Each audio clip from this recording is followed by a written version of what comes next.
Hey fam, hope you're doing okay. Made it through another week of self quarantine, isolation, whatever we're calling it these days. Coming at you from my fancy bedroom office. So you'll probably hear some little human squalling, but most of you guys know what that's like. You're living the same life right now.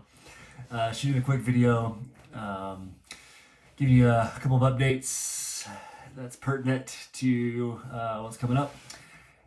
We sent this out in the midweek update a couple days ago, but I know how effective or maybe not effective emails can be sometimes. So maybe you'll actually watch this video.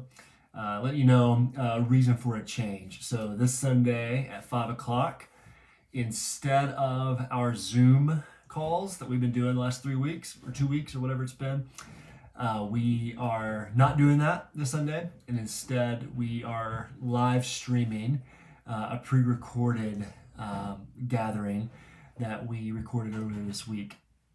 That'll go live on our website at 5 o'clock this Sunday. So I just want to give you an update of why that is.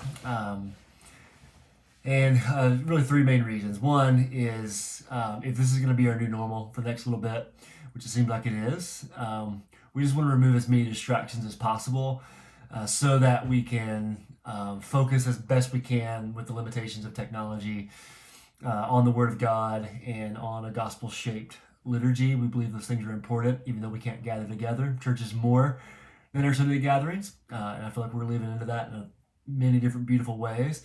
But church is not less than our gathering. And instead of just having one more Zoom call, because I feel like so many of our lives and work and community and all these things is all through that medium right now, we're trying to switch it up a little bit for the sake of quality, not to perform or to make a production value. As you'll see on Sunday night, it's far from well produced.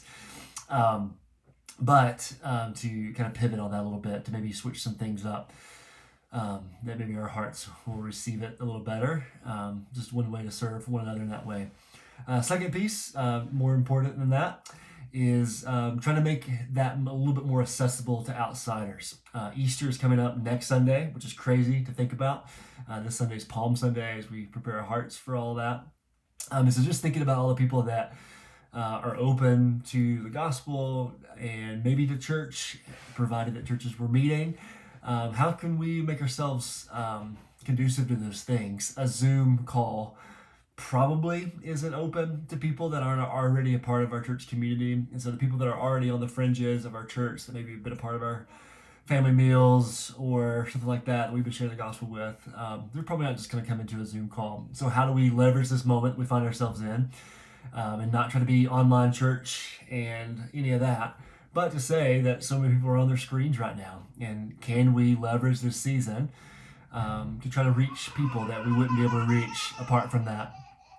Yeah, see, already crying. I don't know if you can hear that, but she's squalling. So it's how I feel inside most days.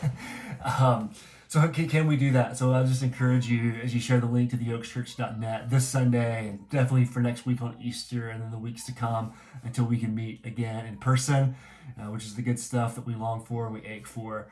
But until then, we're trying to make it a little bit more open and accessible for us to be inviting people during this time. So that's the second main reason we're making the shift. The third reason, and probably the reason that really made us to jump over and to make the change, is I don't know if you've seen any articles or reports on this, but there's been a lot of hacking from those on the outside on any publicly linked Zoom calls. A lot of churches have been hit by that, and although we haven't been hit yet, I was on a call last week with some pastors here in our state doing a prayer gathering of pastors all across Colorado. And about halfway through, it did get hacked by some guys with way too much time on their hands. And apparently, churches and pastors are easy targets. And just really inappropriate comments and words and images flashing up on the screen, and it caused the gathering to be shut down.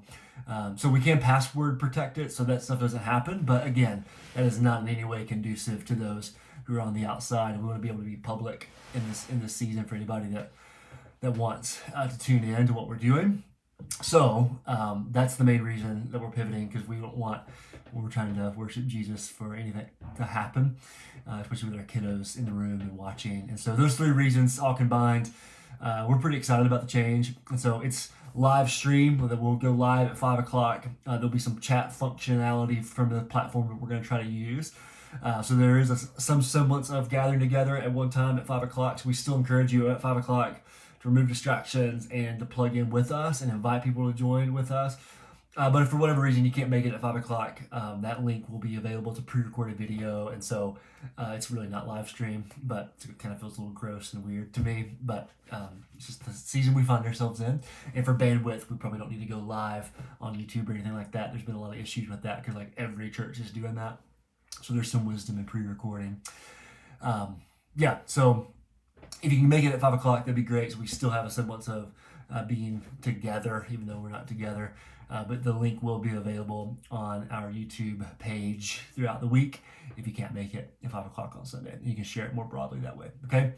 So that's the biggest update. And then the second thing with Holy Week. So Palm Sunday begins Holy Week the week before Easter Sunday.